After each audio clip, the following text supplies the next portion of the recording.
జుంబకు జుంబకు జుంబకు బాల జుంబకు జుంబకు జుంబ. ఓయ్ అడవి తల్లికి దండాలో, మా తల్లి అడవికి దండాలో. అడవి సల్లాగుంటే అన్నానికి కొదవాలేదు, పంటాలింటికొస్తే పండగ చేద్దాము.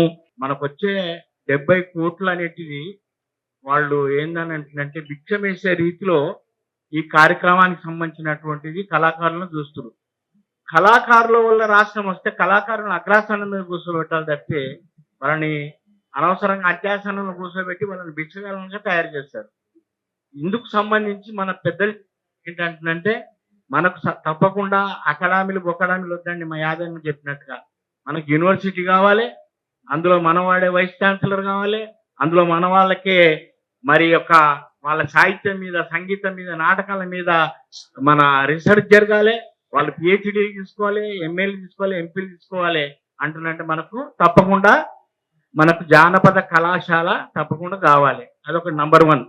తర్వాత రెండోది ఏంటంటే బడ్జెట్ కేటాయింపు. ఇప్పుడు ఏదైతే 70 కోట్లు అన్నారో అది ఏ మూలకు అంటున్నాడో వాళ్ళ జీతాలకు, మళ్ళీ ఆ యొక్క సారథి వాళ్ళకే పోతుంది. నిజంగా 2 ఏళ్ళు అయింది. ఇప్పుడు నేను కళామండలికి సంబంధించిన ఒక కార్యక్రమం చేసి 2 ఏళ్ళు అయింది. ఇంతవరకు ఆ 2 ఏళ్ళ నుంచి పైసలు లేవట, బడ్జెట్ లేవట, ఇస్తలేరు. అప్పులపాలు అయిపోయిన ఉంగరాలు పెట్టుకుని అన్ని చేసినాం. అంటే నా ఉద్దేశం ఏంటంటే మీకు పేరు కోసం గుళ్ళు కట్టుకోవడానికి, ఇంకోటి కట్టుకోవడానికి, ఇంకోటి అంటే తప్పేం లేదు, అవి చేయండి. కానీ మనుషులు కదా వీళ్ళు, దీని మీద ఆధారపడి బతుకుతున్నారు కదా, వీళ్ళకి ముందుగా ఇవ్వాలి కదా, ఆ యొక్క సోయి అనేది ఉండాలి కదా. మనం అందరం అయితే నేను చెప్తున్నా అండి, గుడి పేరు మీద మింగుతున్నారు సార్. గుడి కట్టిస్తామంటారు మింగుతారు, బడి కట్టిస్తామంటారు మింగుతారు, అన్ని చేస్తారు, అది ఉండదు. అయితే ఏంటంటే ఇక్కడ మనం అందరం కూడా కళాకారులము తప్పకుండా కూడా ఒక ఐకమత్యంగా ఒక జేఏసీ ఉంటుందా ఏముంటుందో చేసి మన యొక్క బ్రహ్మాండమైనటువంటి ఈ రాష్ట్రంలో ఇలాంటి యొక్క కార్యక్రమాలు తీసుకుని కార్మికులకు కానీ, కర్షకులకు కానీ, వ్యవసాయ కూలీలకు కానీ, లేకపోతే కళాకారులకు కానీ నాయకత్వం వహించేటువంటి సంస్థ ఏదైతున్నదో అది మన ఈ సిపిఎం పార్టీ తరఫు నుంచి పనిచేసే మిత్రులు, అటువంటి యొక్క అండదండలు ఉన్నటువంటి పార్టీ పక్షాన మనమందరం ఏకపై పనిచేయాలని చెప్తూ ఒక్క నిమిషం. అయ్యా స్వామి గారు, సార్ ఒక్క నిమిషం దయచేసి. ఏంటంటే మరి ఒక చిన్న పాటలో ఎంత అర్థం ఉందంటే శూర్పణఖ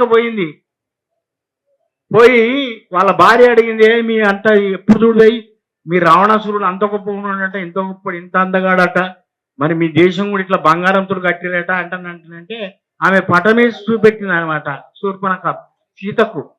రాముడు ఇట్లుంటాడు, ఇగో మా దేశం ఇట్లుంటుందని.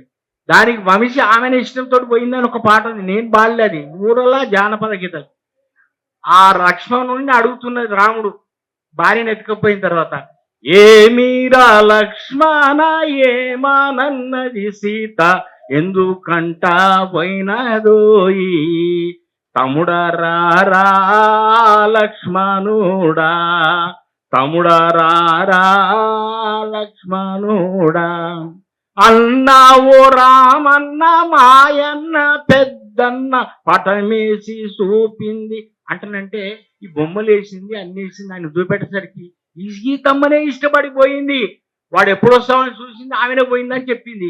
ఇది మేం చెప్తలేము, ఎవరు చెప్తున్నారు? ఇదంతా జానపదులు, అసలైనటువంటి కళాకారులు. అట్లా భారతదేశంలో ఉన్నటువంటి ఎవరైతే ఈ దేశం మూలవాసులు ఉన్నారో, అత్తం జాతరులు ఉన్నారో, వాళ్ళు ఈ దేశ చరిత్రని వాళ్ళ పాటలలో పెట్టారు. అట్లా ఇప్పుడు మనకి కొత్త వస్తున్నట్టు యూట్యూబ్లో వస్తున్న పాట ఉండి, ఎర్ర సీర కట్టుకొని ఎముడాల పోతుంటే, ఎర్ర సీర కట్టుకొని ఎముడాల పోతుంటే, అటు ఆ సీర అటు పోయింది కానీ ఇటు పోయిన అంటని చెప్తుంది. అట్లా అనేకమైనటువంటి యొక్క అద్భుతమైనటువంటి చాలాకి పాటలు ఉన్నాయి. మరి అనేక పాటలలో మన వాళ్ళు ఆరితేరిన వాళ్ళు కాబట్టి మనల్ని చూసి కాపీ, ఇంతకుముందు చెప్పారు, మనల్ని చూసి కాపీ కొట్టి సినిమాలల్లో కోట్లు సంపాదిస్తున్నారు. అదే మనం మన యూట్యూబ్లలో పెట్టుకుంటే మనం చూసారు కదా, అట్లా ఒక్కొక్క పాటకు కొన్ని కోట్ల రూపాయలు వచ్చే అవకాశం ఉంది. దాని గురించి కూడా మనం ఒక కార్యక్రమాన్ని తీసుకుంటే బాగుంటుందని తెలియజేసుకుంటూ, మిత్రులారా, మరి మేము గత 50 సంవత్సరాల నుంచి విశ్వజన కళామండలిని సంస్థ 77లో పెట్టినాము. రేపు సెప్టెంబర్ 7న మా కార్యక్రమాన్ని రవీంద్ర భారతిలో చేస్తున్నాము, 50 ఏళ్ళ పండుగని. మీరు కూడా అందరూ కూడా అంటే మీకు మా మీద ప్రేమ అభిమానం ఉండే చూడాలనుకున్న వాళ్ళు అందరు రావచ్చు. అటువంటి దానికి సంబంధించిన ఒక చిన్న పాట, అది కూడా పెద్దగా పాడను.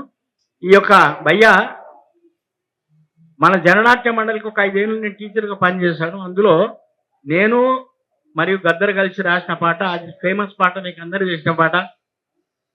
రేలా రే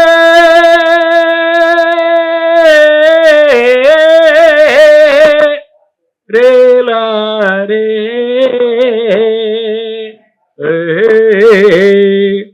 జుంబకు జుంబకు జుంబకు బాల జుంబకు జుంబకు జుంబకు జుంబకు జుంబకు బాల జుంబకు జుంబకు జుం. ఓయ్ అడవి తల్లికి దండాలో, మా తల్లి అడవికి దండాలో. అడవి సల్లాగుంటే అన్నానికి కొదవాలేదు, పంటాలింటికొస్తే పండగ చేద్దాము. అడవి తల్లి. ఇది ఈ పాట నేను ట్యూన్ ఇచ్చి దీనికి పాట రాయడం జరిగింది. అది నేను చిన్నప్పుడు డ్యాన్స్ చేసేటప్పుడు ఒకటి జంగిలి డ్యాన్స్ అయినటువంటి మా బొల్లారంలో రవీంద్ర నాట్య కళాశాల. అది ఆ అడవిలో పోయి ఒక మృగాన్ని కొట్టుకొని తెచ్చి వాళ్ళ గురువు ముంగడ పెట్టి దానికి మొక్కులు మొక్కి దాన్ని కోసుకొని తినేటువంటి దానికి జంగిలి పాటలు ఉండేది, ఏముండదు అందులో. బింబాల బింబాల బింబాల బింబాల బింబాల అని ఇట్లా ఈ రాగం మీద పాట రాయడం జరిగింది. జానపదుల నుండి ఏదైతే తీసుకుర్రో జానపదులలో ఒకటి అది నిధి. అందుకే గద్దరు కూడా మనము అంటుందంటే ఈ యొక్క నిధి ఏంటంటే మొత్తం అంతా మనకు ఒక ట్రెజరీ లాంటిది. అలాంటి ట్రెజరీ మన దగ్గరనే ఉంది. మనం ఏంటంటే ఎవరికి ఏడవాల్సింది లేదు, భయపడాల్సింది లేదు. తప్పకుండా మనము జానపద యూనివర్సిటీ పెట్టాలని తీర్మానం అందరం చేద్దాం, దాన్ని సాధించుకుందాం అని తెలియజేస్తూ నాకు ఈ అవకాశం ఇచ్చిన అందరికీ ధన్యవాదాలు. జై భీమ్.